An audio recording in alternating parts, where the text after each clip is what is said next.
আমি পদ্মজা উপন্যাসের কিছু অদ্ভুত লাইন যেগুলো আমাকে বারবার মুগ্ধ করে।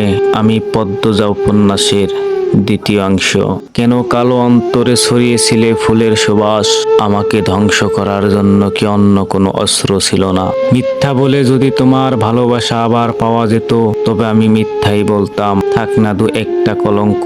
তোমাকে দেখার তৃষ্ণা কখনোই মিটবে না পদ্মাবতী। পদ্মাবতী, তুমি আমার রানী।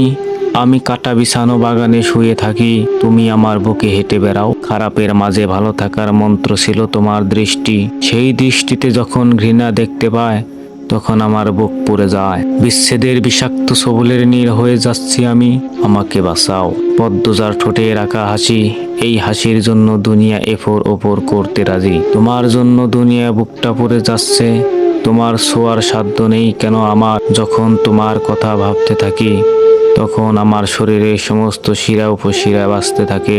আমাদের পথটা কি আর একটু দীর্ঘ হতে পারতো না? পদ্মাবতী আমার রানী, ইচ্ছে তোমার হাতে খুন হয়ে যাই। পৃথিবীর সবচেয়ে সুন্দরী নারী আমার বউ, কি সৌভাগ্য আমার। যদি আল্লাহ আপনার হৃদয় পরিবর্তন না করে, তাহলে বুঝে নেবেন তিনি কবুল করার সিদ্ধান্ত নিয়েছেন। সেইবার শুয়েছি, আর শোবো না, শপথ করছি, আর শোবো না। তোমার এই চোখের অবিশ্বাস্য চাহনি আমাকে ছিন্ন ভিন্ন করে ফেলে।